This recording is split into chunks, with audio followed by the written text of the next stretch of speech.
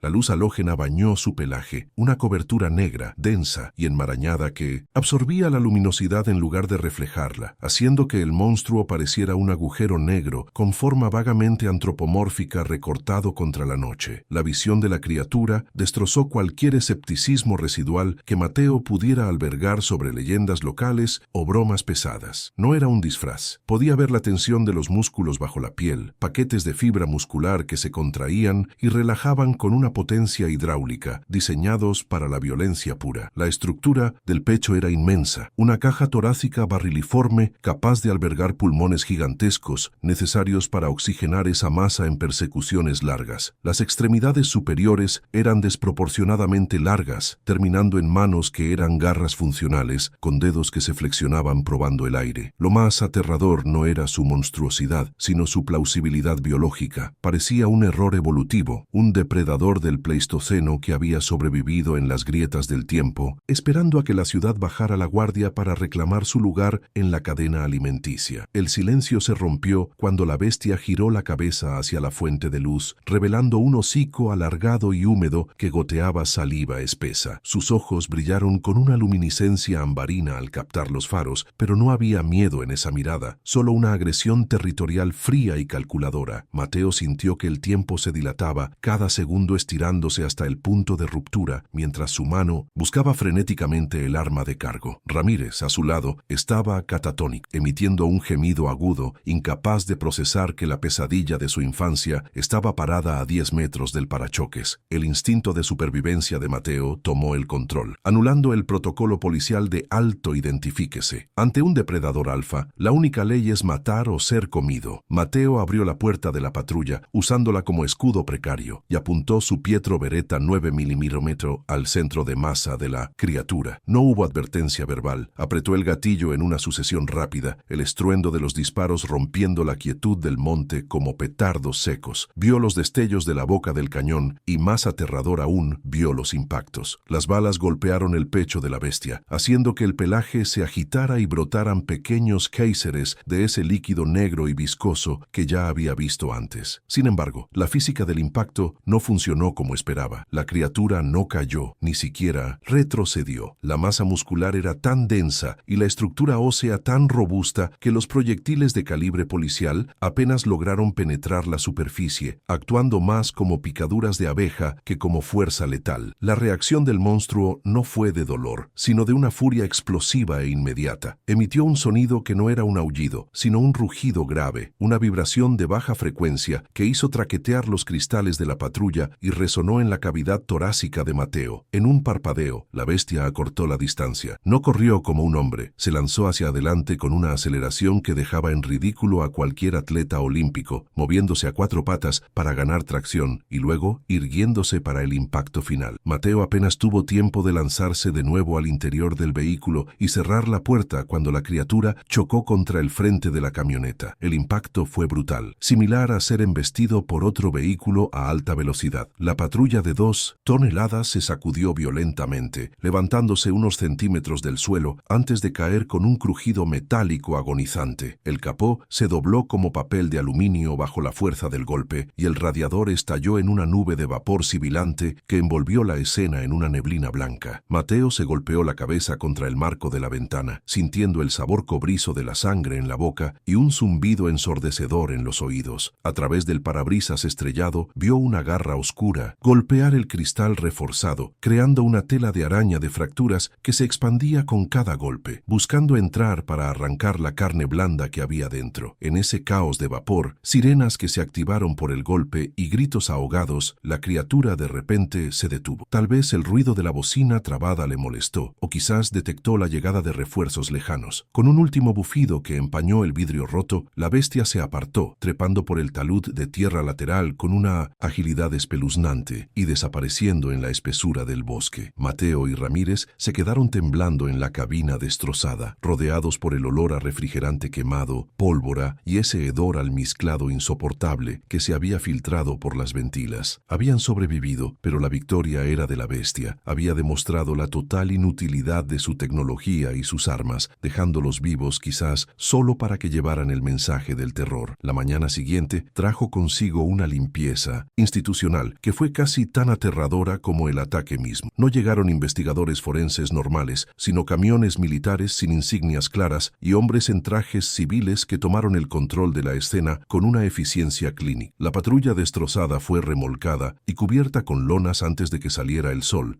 desapareciendo en algún depósito federal bajo la excusa de falla mecánica catastrófica. A Mateo y a su compañero los separaron inmediatamente, interrogándolos en Minnemesin, cuartos fríos y estériles, donde la verdad no importaba, solo la contención de la narrativa. Les dijeron que estaban cansados, que el estrés de la pandemia les había provocado alucinaciones, que habían chocado contra un árbol o una vaca. La negación oficial era un muro impenetrable construido con amenazas veladas sobre pensiones y seguridad familiar. Mateo vio cómo sus informes eran reescritos frente a sus ojos, donde él escribió «organismo biológico no identificado de gran tamaño». El reporte final decía «impacto con fauna silvestre, ganado vacuno a alta velocidad». Las balas que faltaban en su cargador fueron justificadas como disparos de advertencia al aire. Se borraron las grabaciones de radio, se confiscaron los teléfonos personales. El sistema funcionó como una máquina bien engrasada, diseñada para proteger el status quo, sacrificando la cordura de 2 hombres para mantener la ilusión de seguridad de una población entera. No había lugar para monstruos en los informes gubernamentales, así que el monstruo fue borrado con tinta y sellos. Pero los rumores en el pueblo eran más difíciles de silenciar que los policías. En las semanas siguientes empezaron a aparecer evidencias que la gente atribuía a los cárteles o a perros salvajes. Cuerpos de ganado aparecían destrozados, abiertos con una precisión quirúrgica brutal, sin una gota de sangre en el cuerpo. Se hablaba de excursionistas desaparecidos en el cañón del sumidero, de gritos en la noche que hacían aullar a todos los perros de la colonia. Mateo escuchaba estas historias desde su retiro forzado, sabiendo la verdad que se ocultaba detrás de cada titular sensacionalista. Sabía que las marcas en esos cuerpos no eran de machetes narcos, sino de las mismas garras que habían abollado el acero de su patrulla. El horror progresivo no venía solo del recuerdo de la bestia, sino de la complicidad del silencio. Mateo descubrió que no era el primero. Había archivos viejos, leyendas de los años 80, historias de soldados que bajaban de la sierra con el cabello blanco y la mirada perdida. La criatura, o su linaje, había estado allí siempre, coexistiendo con la civilización, tolerada por las autoridades como un secreto sucio de la geografía local. El hombre lobo de Coita no era una novedad, era un ciclo que se repetía cada vez que la actividad humana disminuía y les daba espacio. Al entender esto, Mateo sintió un peso aplastante. No se enfrentaba a un animal solitario, sino a un ecosistema de horror protegido por la burocracia y el miedo. Los detalles sensoriales de esa noche nunca lo abandonaron. El sonido de la respiración de la cosa, un jadeo húmedo y cavernoso que parecía venir de todas partes a la vez. La textura del pelo que quedó incrustado en la parrilla rota, grueso como alambre de cobre, y sobre todo la sensación de insignificancia. Mateo, un hombre armado, entrenado, representante de la ley, se había sentido como un niño con un palo frente a un huracán. La bestia no tenía nada de místico. Era carne, hueso, sangre y hambre. Y esa realidad material era mucho peor que cualquier fantasma, porque a un fantasma se le puede exorcizar con fe, pero a un depredador biológico de esa magnitud solo se le puede matar con una potencia de fuego que él no tenía. El trauma se asentó en los huesos de Mateo como una artritis prematura. Cada noche, al cerrar los ojos, volvía a ver esos ojos ámbar flotando en la oscuridad, juzgándolo. Se dio cuenta de que la batalla en la brecha no había terminado cuando la criatura se fue. Simplemente había cambiado de campo. Ahora la lucha era mental, contra la duda que los psiquiatras institucionales trataban de implantarle, contra la medicación que buscaba embotar sus sentidos. Mateo sabía lo que había visto. Tenía las cicatrices del latigazo cervical y los acúfenos constantes para probarlo. El mundo podía elegir dormir tranquilo bajo la manta de la ignorancia, pero él estaba despierto, vigilando la linde del bosque, esperando el inevitable regreso. Lo más perturbador fue el hallazgo que hizo días después, desafiando las órdenes de quedarse en casa. Regresó al lugar del choque, caminando entre la maleza con el corazón en la garganta. Allí, lejos del camino, encontró un árbol grueso, un roble viejo, con la corteza arrancada a una altura de 3 metros. Las marcas eran profundas, territoriales, pero lo que le heló la sangre fue encontrar, incrustado en la madera y cubierto de savia y sangre negra, un fragmento de plomo deformado. Era una de sus balas. La bestia se la había arrancado de su propia carne y la había clavado allí, no no como un acto de dolor, sino como un mensaje, una advertencia de inteligencia casi humana. Tus armas no me sirven, no vuelvas. Ese fue el momento en que el terror se transformó en una obsesión fría. La criatura no era solo un animal instintivo, tenía memoria, tenía rencor y tenía capacidad de aprendizaje. Si podía sacarse las balas y dejar señales, entonces podía planear, podía acechar y podía vengarse. Mateo comprendió que el ataque a la patrulla no había sido un encuentro casual. Habían entrado en su sala de estar sin invitación. Y ahora, años después, mientras el mundo vuelve a una normalidad frágil, Mateo sabe que la tregua está por terminar. El ciclo se cierra y las señales están ahí para quien quiera verlas. El silencio de los grillos, las mascotas desaparecidas y el miedo en los ojos de un joven vecino que tuvo la mala suerte de mirar hacia la oscuridad demasiado tiempo. El miedo original, puro y sin diluir, es saber que somos comida. Toda nuestra tecnología, nuestras leyes, nuestras religiones son solo barreras psicológicas para olvidar que somos carne suave y lenta en un planeta lleno de dientes afilados. Aquella noche en la brecha, la barrera cayó para Mateo. Vio el engranaje real de la naturaleza, sangriento y brutal, y ahora, sentado en su casa fortificada, acariciando el metal frío de una escopeta ilegal con munición modificada, Mateo se prepara para corregir el error de esa noche. Ya no busca arrestar, ni reportar, ni entender. La próxima vez que esos ojos ámbar aparezcan en la oscuridad, no habrá advertencias, solo una guerra privada en el borde del mundo civilizado. Este es el horror que carga, no el miedo a morir, sino la certeza de que la muerte tiene una forma física, tangible y monstruosa, y que está ahí fuera, respirando el mismo aire nocturno, esperando pacientemente a que se apague la última luz. El pacto de silencio se ha roto, no por las palabras de Mateo, sino por la sangre derramada que la tierra ya no puede ocultar. La bestia de Coita es real, y su hambre es la única verdad absoluta en un mundo de mentiras confortables. El pasado no está muerto, está agazapado en el monte y tiene hambre. La decisión de regresar al cerro no fue un acto de heroísmo cinematográfico, sino el resultado de una culpa corrosiva que le quemaba las entrañas cada vez que veía al vecino mutilado. Mateo preparó su equipo sobre la mesa de la cocina con la meticulosidad de un cirujano forense, alineando cartuchos de escopeta modificados manualmente con postas de acero endurecido diseñados para penetrar blindajes que la munición policial estándar ni siquiera arañaría. No había placas ni medallas en esta misión, solo llevaba ropa de caza gruesa, impregnada en repelente industrial para enmascarar su olor humano, y un machete pesado que había afilado hasta convertirlo en una navaja de afeitar. El peso de la mochila tensaba sus viejas lesiones de espalda, recordándole cruelmente que ya no tenía 30 años, y que su cuerpo, endurecido por la rutina y el sedentarismo del retiro, era un envase frágil para la violencia que estaba a punto de desatar. El acceso a la zona cero estaba bloqueado por nuevas cercas de alambre de púas y letreros oxidados de propiedad federal, prohibido el paso, colocados estratégicamente por el gobierno para disuadir a los curiosos y ocultar la verdad.